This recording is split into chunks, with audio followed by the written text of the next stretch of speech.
우리가 사는 이 현대사회는요, 사실 눈에 보이지 않는 거대한 동맥, 바로 전력망 위에서 움직이고 있거든요.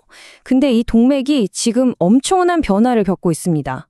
AI, 그리고 친환경 에너지 시대, 이 모든 걸 가능하게 할 미래의 전력 기술, 그 속으로 한번 들어가 보시죠. 생각해 보세요. 인공지능, 녹색 에너지. 앞으로는 정말 어마어마한 양의 전력이 필요할 거란 말이죠. 자, 그럼 여기서 질문이 생깁니다. 과연 우리 미래의 동력선을 누가 어떻게 깔고 있을까요? 그 해답은 바로 이런 것들 속에 숨어 있습니다. 지금 보시는 이 해저 케이블처럼 아주 복잡하고 또 엄청나게 비싼 부품들이죠. 이게 그냥 단순한 전선이 아니에요. AI와 녹색 경제의 미래를 실현하려는 그야말로 수조 원의 가치를 지닌 핵심 동맥인 셈입니다. 그럼 도대체 왜 지금 전 세계가 이렇게 전력 인프라에 목말라 하고 있는 걸까요? 그 배경에 있는 거대한 흐름부터 한번 짚어보겠습니다. 핵심은 딱 이 세 가지 거대한 흐름이에요.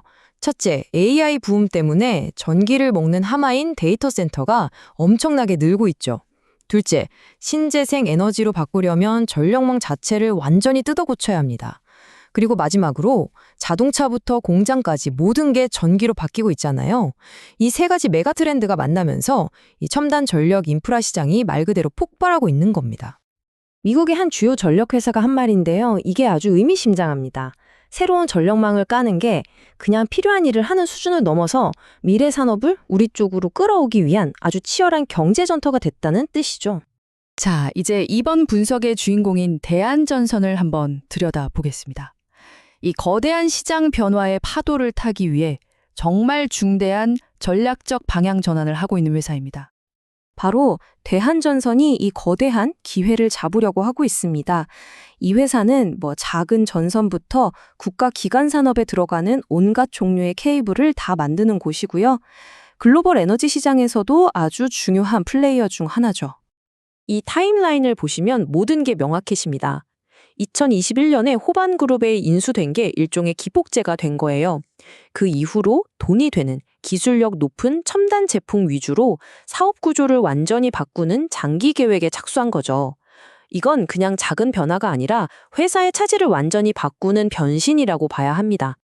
좋습니다. 그럼 대한전선의 이 새로운 전략이 과연 어떤 놀라운 결과로 나타나고 있을까요?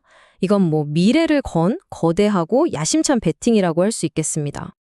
자, 이 숫자 좀 보세요. 2조 8천억 원. 이게 뭐냐면요. 바로 대한전선이 지금까지 쌓아온 주문량, 그러니까 수주 잔고입니다. 사상 최대치예요. 이 숫자 하나만 봐도 시장이 대한전선의 첨단 케이블을 얼마나 간절히 원하는지 그냥 바로 느껴지죠. 근데 더 놀라운 건 성장 속도입니다. 이 엄청난 주문량이 불과 1년 만에 62%나 늘어났다는 거예요. 이건 그야말로 폭발적인 성장세라고밖에 할 말이 없네요. 5,700억 원. 이 돈은 그냥 말로만 우리 잘할 겁니다 하는 게 아닙니다. 앞으로 쏟아질 주문을 감당하기 위해서 더 높은 기술력이 필요한 케이블을 만들 새 공장에 실제로 쏟아붓는 투자금이에요. 대한전선이 이 미래에 얼마나 진심인지 보여주는 대목이죠. 여기서 정말 중요한 포인트는 단순히 주문량만 늘어난 게 아니라는 겁니다. 돈이 훨씬 더 많이 남는 초고압 케이블이나 해저 케이블 같은 첨단 제품 비중이 확 늘어나면서 성장의 질 자체가 달라지고 있다는 거죠. 자, 대한전선이 노리는 시장이 얼마나 거대한지 아주 잘 보여주는 사례가 하나 있습니다. 바로 에너지 고속도로 프로젝트입니다.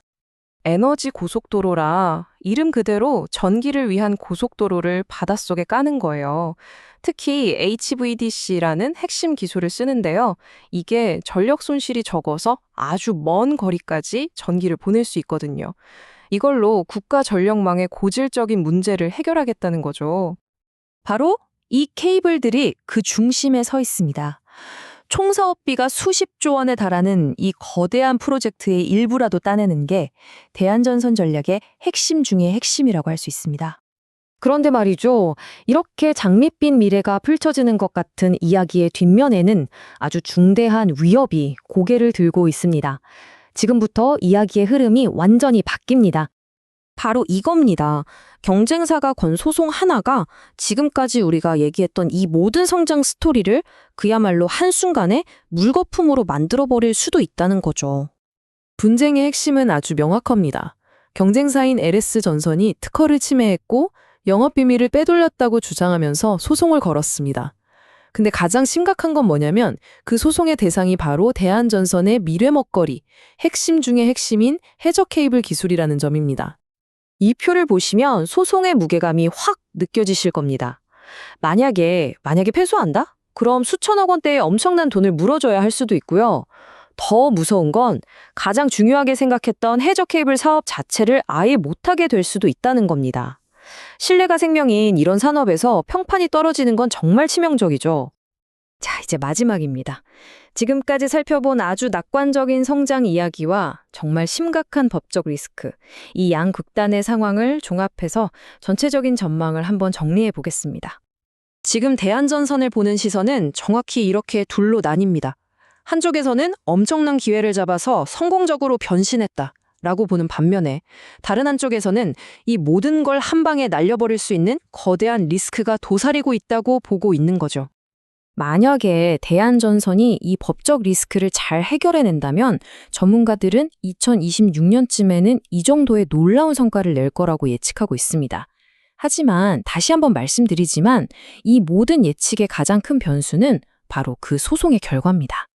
대한전선은 지금 우리의 미래를 밝히기 위해서 회사 전체의 미래를 건 거대한 도박을 하고 있는 셈입니다.